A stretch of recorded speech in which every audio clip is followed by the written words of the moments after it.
Hi, this is Steffi from Steffi's Beads and Baubles, and this is the piece I'm doing in my video today. If I announce myself after this, it's because I have to film this after the video's done, so I might accidentally say, hi, this is Steffi when I start the tutorial. But I did a full tutorial on this Father's Day hammer, and I'm going to do the screwdriver tonight for you. And then I wanted to quickly announce the last night to enter my contest, my 1,000 subscriber, and you have your choice of 5 things: the Christmas tree ornament, the gold and silver ornament, the star ornament, and it's got the rolled edge, or the stocking. Now, the other thing I came up with, because I understand that a lot of you are learning this new, and you might not have many sequins. So I had a couple double bags, and so I filled with the ones that were open to show you. But I'm going to give you 10 bags, and I'll fill them even fuller than this. I'll stuff them. And I'm going to give you a bag of each of these colors. The flowers. And these are like an orangey. It's called Hot Tamale, and it's a nice, kind of almost fluorescent orange. This is one of my favorites, Pink Potion. It's a see-through pink, and on top of pink felt. It is absolutely stunning, but it'll look good on any color felt. But the color will show through a little bit. It's another one I love called Pink Passion. I've already got that in a bag, just like I've already got this in a bag. And then this one is Denim Blue, Harvest Orange. This is another sheer one, like the pink one. This is Caribbean Green. It's a very pretty, and you can see they all have a nice iridescence. Now this is a red. It's called Cherry Bomb, with a real frosted look to it. This is another favorite, and I already had another bag of this. I have a bag of this one and this one also in the 8mm. I bought these when they were on clearance. This is Daffodil. And then the last one is Positively Purple, and it's a gorgeous iridescent purple. And I will make sure these bags are even fuller than they are. And please do not think I'll be offended if you pick this. I did this because I want you guys to be able to get a bunch of sequins if you need them to get started. Because these bags, when full, are, have a fairly decent amount of sequins in them. Now, if you win this, and instead of these colors, you would like to replace a couple of them with like Christmas green and Christmas red and white instead of a couple of these colors, then just tell me what colors you don't want, and I'll replace them with the metallic red, the metallic green, and the metallic white. I had somebody mention that she didn't have those colors for a stocking, so if she was the one to win, she could pick 3 of these colors. I would eliminate those 3 colors and throw in the other 3. So I didn't pick those because those are pretty easy to find. I wanted to pick some of the more interesting and unique colors. So anyway, be sure and enter. Go over to that video. The rules are in the video, but basically you have to be a subscriber where I can see your subscription. You have to like the video, and you have to comment. And you don't have to say, I want to enter. You just say anything in the comment. It really doesn't matter. Just comment. And if you share the video and tell me in your comment that you shared it, you get a second entry. And quite a few people have shared, and I'm trusting you. So if you tell me you shared it, I'm trusting you. So that's that. And so let's get on with the tutorial, and I'll look forward to picking a winner tomorrow. Bye. Well, not bye. Let's go on to the tutorial. Hi, this is Steffi from Steffi's Beads and Baubles, and I promised you a couple Father's Day ornaments, and today I'm doing the hammer. Now, I got to put this camera up just a tiny bit. I might not get more than one done. We just had a week that was crazy. But I will do the rest of them over the next few months, because they'll be great for Christmas. Because you could do them for fathers, brothers, uncles, dads, sons, anybody, for a great ornament. I just got ink all over my hand. Okay, so basically what I wanted to show you, what I did is I wanted to take this hammer and I wanted to make You know something, I've got ink all over this. It's always good to have baby wipes on hand, by the way, when you're working with the ink, because it'll take it right off the cookie cutter and right off your hands. I love baby wipes. They're great things. I don't actually have a bag in here right now. I've got to get one. So I went online and I looked at what colors of hammers there were. And when I saw the blue, I knew I had to do blue. So what I did is I stamped the hammer out all in gray. Then I stamped another piece out, just this piece in blue, putting the edge of the felt right where I wanted it to be. Then I overlaid them and cut across. Then I did a small whip stitch to hold them together. And then I figured I would, since I already have the white thread, I would go ahead and do the top of the hammer first. And I'm using a vintage silver, which is very reflective, but any silver would be good. I'm using a 11-0 silver lined clear seed bead for that. I'm using a cobalt blue for the hammer handle with a cobalt blue seed bead. And I picked out a white thread, and I have a cobalt blue thread here somewhere. Oh, here it is. Here, oh, I forgot. I'm also going to put a trim of black. So when I finish the hammer, I'm going to come back and I'm going to do a line of black on the top and a line of black on the bottom, just to give it a little design. And you could do anything. You could do a stripe. You could do anything. But I thought I'd put a little bit of black up here, one row of black here, and 1 or 2 rows on the bottom.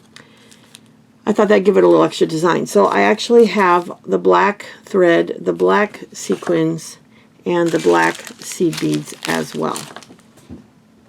This is the screwdriver I'm going to do next. But these are the other tools because somebody commented about it. I've got a saw.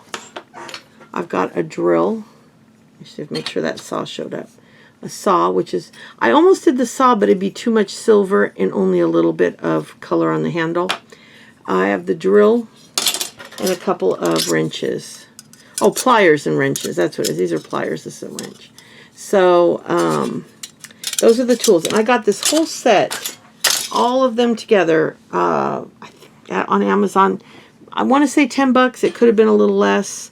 Somewhere between 8 and 10 bucks. And I believe it had free shipping. So right now what I'm going to do is get everything laid out on a bead mat right here. And then I will come back once I've got the front of the hammer done and show you, well, I guess I can show you real quick how to get started.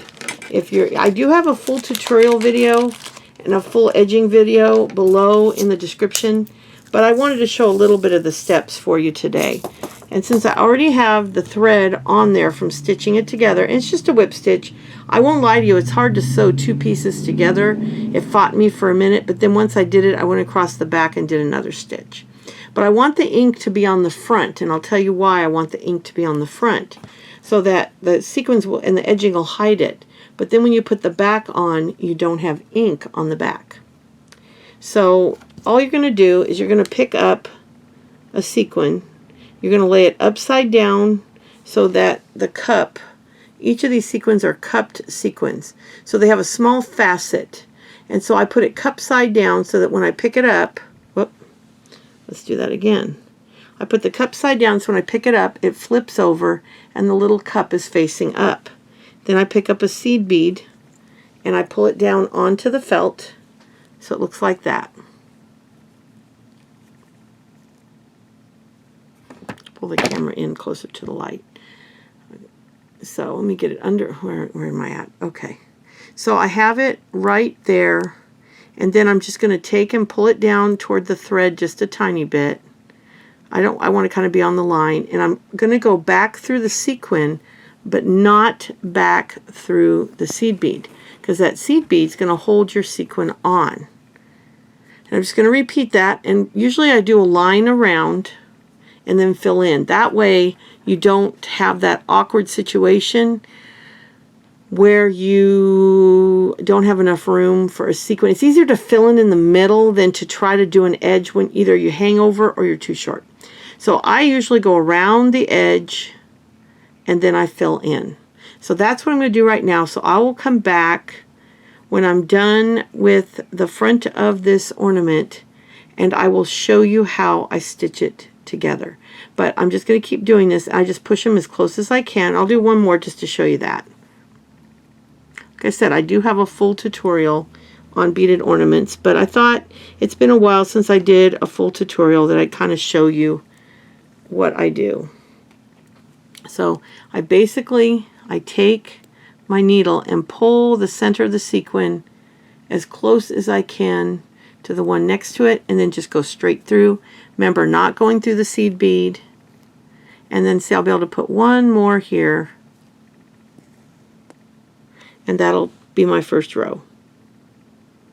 And again, I knock them over. I knock them over on my tray so that they're upside down. Pick it up. Pick up a sequin. Pull it down. And again, I usually tuck under, but you don't have to. Like here, I won't tuck under. It doesn't really matter. And then there's 3 in a row. And don't worry about that, because the black will go right over that. The first black row will cover the thread. So I'll come back when I'm done and I have this whole thing. Maybe I'll come back when I'm going to start the black and show you how I start the new color. I change out the thread, but you don't have to. You can use a white thread for the whole thing, and it really won't make that much difference. But since I have the luxury of the different colored threads, I tend to use when it's a lot. Now that's usually for 3 pieces or 4 pieces. I might not change out the thread. So I may do a blue thread with the black, because that is a big pain to go for and then change out the thread. So I may very well do the blue thread for the black. But I'll be back in a minute and show you where I'm at. Hi, I'm back again, and I finished the top of the hammer in the silver. And I was going to show you how I'm going to put the black at the top of the blue here. So I'm going to come up with the needle and pull. I put a lot of thread because I don't like to run out of thread. Then I go back down, and then I come back up, and that kind of helps it to knot really well so that it doesn't pull through the felt, because felt can be very porous.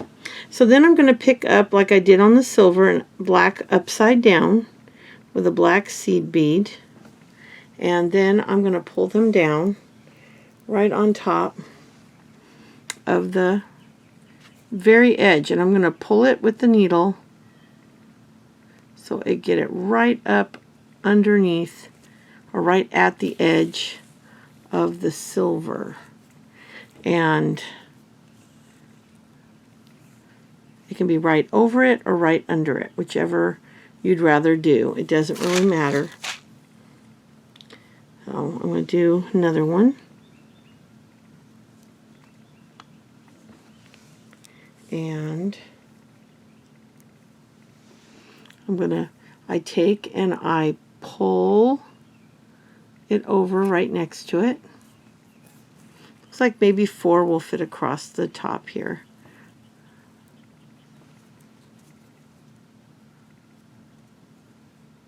Might even be 3. Let's see.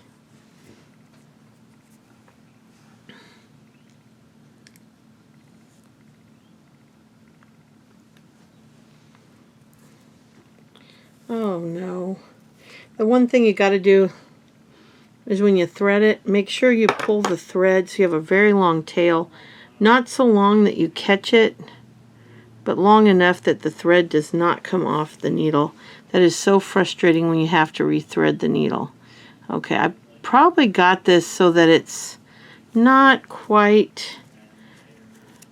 This is one of those spots where it's kind of hard to get it perfect, but I'm just doing 3 because once I put the edge on it, and you can see how I could have centered that a little better. So I probably will tear it out, and I will do this sequin slightly this direction. That will make this one come to the edge, as this one's slightly over the edge. So I'm going to redo it. When I come back, I'll have finished that, and I will have done the blue, and I will do the final black stripe at the bottom, and then we'll show how to sew it together. Okay, so the ornament is completed. I just have to stitch the sides together, and I started across here. I put the 3 sequins, and I went down and then I added the black across the bottom, and then I went up. Now you can do a bigger black. I considered doing a couple rows, but I just did the one. But you could do wider black on top, wider black on the bottom. You could do stripes. I mean, there's really no end to the variety of things you could do. You could do other colors too. I just really love the deep rich blue. So now I'm going to sew it together, so I'll show you how I do that. I'm going to start on the blue right before the black so I can show you how to change color. Now I go in between the layers. I go right in between, and I've knotted the thread. And then I'm going to go to the back and come right back up the same spot.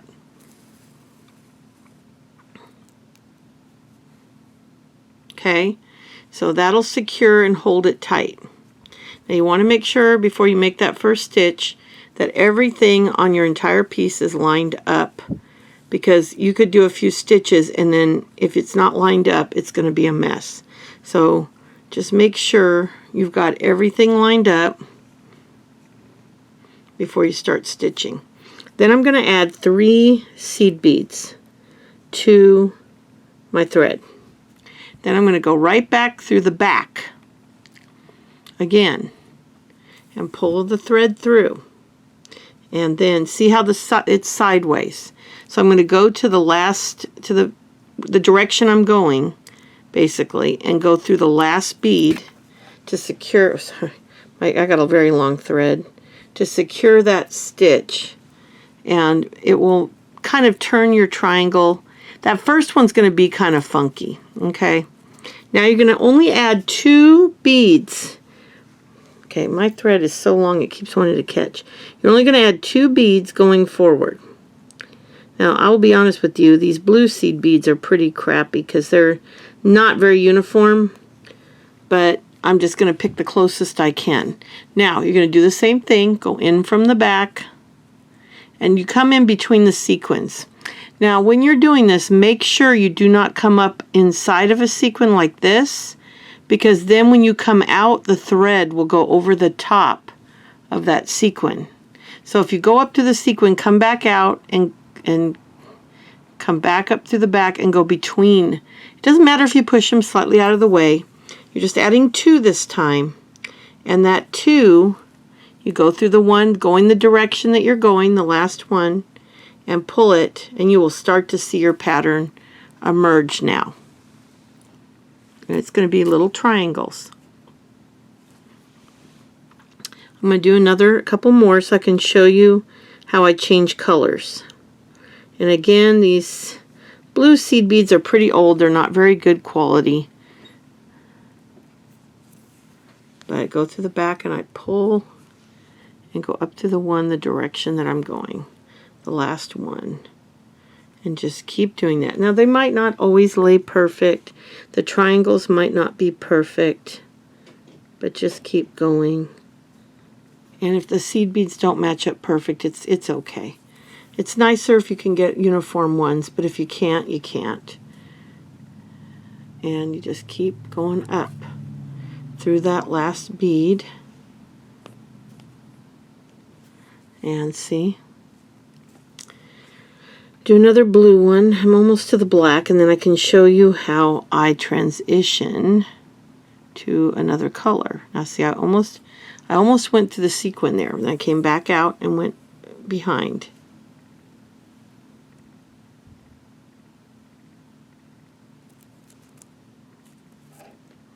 Keeps wanting to catch on my camera leg. I do a usually very long thread because it's really easy to add thread when you're doing the face of it, but it's a little more complicated, not much, but a little more complicated on the edging. I don't like adding thread on the edging. I will, and I usually end up having to. Just keep making sure it's matched up really carefully. Now, you can see that blue one is right against the black. So what I can do now is add 2 black beads. And then go back through again and pull it tight. And now it'll add the black going forward. And then we'll do the reverse. We'll do the reverse when we get to the other side and I go back to the blue. So I will be back once I've got this whole thing edged, and I'll do the same thing when I get to the silver. I'll add the silver lined clear. And when I get back to the back and I'm got 1 or 2 more stitches, I'll show you how to close it off. So I will be back in a few minutes. All right, I've got everything finished. I'm going to show you how I do the last bead. And I'm going to show you on here that I have the first stitch I did, and then the last bead I'm coming up through is right here. So the first bead and the last bead. So all you do is get 1 bead, and you've already coming up through the last bead, and you're going to go back down. If I can see it.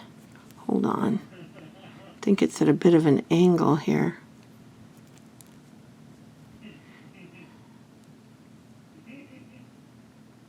It's weird. I can't. Let's see here. I don't know what's wrong. Something is wrong with this. I don't know what I did, but normally I'm going to go through here and down through that bead.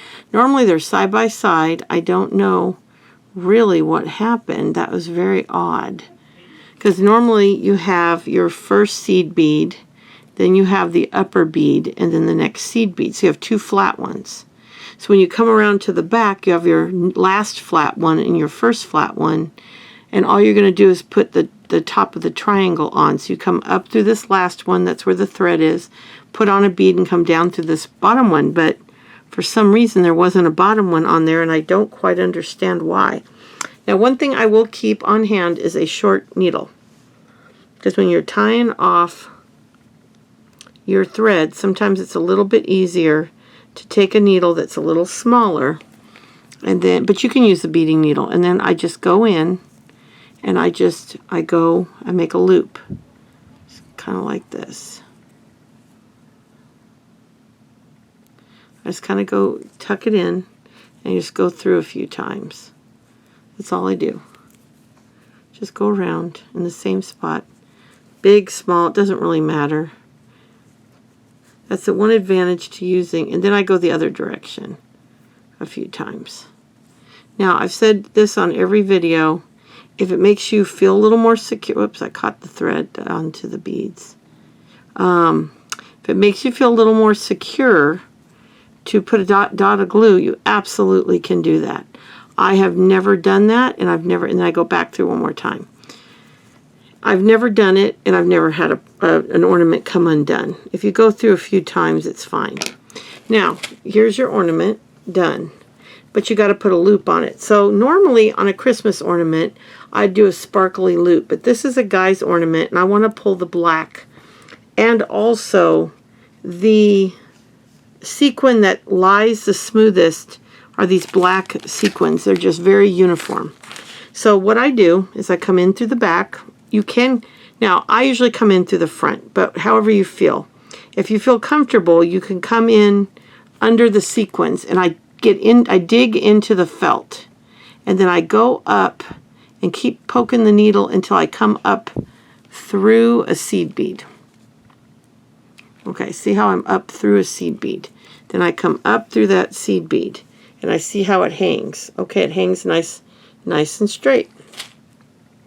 Then I put on a loop that I want to do, which is usually around 6 inches long. So I won't make you sit here while I do 6 inches of beads, but I just want to put a few on here to show you when you put good quality beads on. And I decided I'm going to do a video next week showing you my suppliers, where I buy a lot of my stuff from. But you're just going to keep adding to get about 6 inches, which will give you about a 3-inch loop. And then all you do is find the bead on the other side of the triangle. So I would go this way, and I'd come down through the next bead over So I came up through this one. There's the triangle. I come back down. Sorry. Come back down through the very next one. So I would take this and I'd say, okay, there's the top of the triangle. Here's the next bead. See? And I'll come down through here and do that again, where either you knot it or you go around 3 or 4 times, go around 3 or 4 times, go around another time and cut it. Or you can tie it in a couple knots, looping it through, gluing it, whatever makes you feel better. But I'm not going to do that because I've got to finish it. But this is the finished product, and I will be back tomorrow. It will be Father's Day, but I'll be back tomorrow. I still got to do the hammer, which the screwdriver, which I'm going to work on tonight so that I can have this video up tomorrow, because I promised those 2 and I'm going to do it. So I'll probably be working late to get that done tonight because I have family coming over tomorrow. So I want to get it done tonight so I can have it up tomorrow morning. Anyway, so that is the ornament for today, and I hope you enjoyed it. And keep in mind, you can do any color. You could do this in brass or gold. You could do this in any color. You could even do a brown to make it look like wood. I used a blue back, but you could pick, I picked some pretty ones I had to show you. You could pick a pretty pattern to put on the back, but just keep in mind that you have to stamp it from the back, because otherwise you'll have to flip the whole thing this direction, because if you stamp it this way, then the color's facing up. So you'd have to flip the whole thing. So if you ever stamp fabric to put on the back of an ornament that has a pattern, make sure you stamp it upside down, so that way when you put it on, it's facing the right way. But you can do that. You could, but I thought I'd do the blue because it's a pretty color. But I could have put black. I could have put the gray. I could have put pretty much anything I wanted on there. But that's the one I decided on. This one was a little tougher. I did end up stuffing it to stiffen because it's so skinny. I did end up, and I usually put stuffing. So what I do is when I get one side finished, I start putting in cotton. And I save cotton from my vitamins, and I love it because it's fluffy and you can shred it very lightly like that, and you can just, I honestly take scissors, which is probably not the best, and I get it down in there, and then I make sure I have one side done to stuff it in, and then I keep stuffing till it's nice and firm and it's the texture I want it to be. Some I don't stuff as hard, but these being tools and they're long and skinny, I didn't want them floppy, and so as you can see, I can hold it upright. And it still flops a tiny bit, but not too bad. I mean, if I hadn't stiffened it, it would have just completely done this. So, and it's supposed to hang, so it's not like a big deal. And you can use regular cotton balls. I've got some of those in here too, like the ones you buy for your bathroom. You can use those too, but you can see they don't shred quite as smoothly. You've got these nice long strips and they just come apart like this. And these are more lumpy, but you can make them work. This is all I had the first years I was doing this type of work. This is all I had, and they worked great. I just fluffed them out and made them the texture I wanted them. But then one day it dawned on me, if I pulled the cotton out whenever I bought a bottle of vitamins, and occasionally a prescription, but we don't really get any medicine, so I use the ones from the vitamin bottles. Excuse me, I'm yawning. I drank a lot of caffeine yesterday and didn't today, so I think I'm feeling the effects of that. I found that that was nice long pieces in most cases. Some are not long pieces, but in most cases they're nice and long. And so if you don't take supplements, but you know somebody that does, ask them to save you the cotton, get a nice little jar, and save it. I've got several of these jars all around my room. I know I've got a big one or a big can, and then I have 2 of these little jars. So I have years and years and years and years. I mean, I even got some batting in here. Yeah, see some batting from a jewelry box. This you could actually cut. You could actually stamp this with your cookie cutter and cut it just a little bit smaller and put that in if you wanted to. I have not done that, but that'd be really good on a round one. But maybe we'll do that on this one and see how that works. Cut 2 pieces. I don't know. I've never tried it.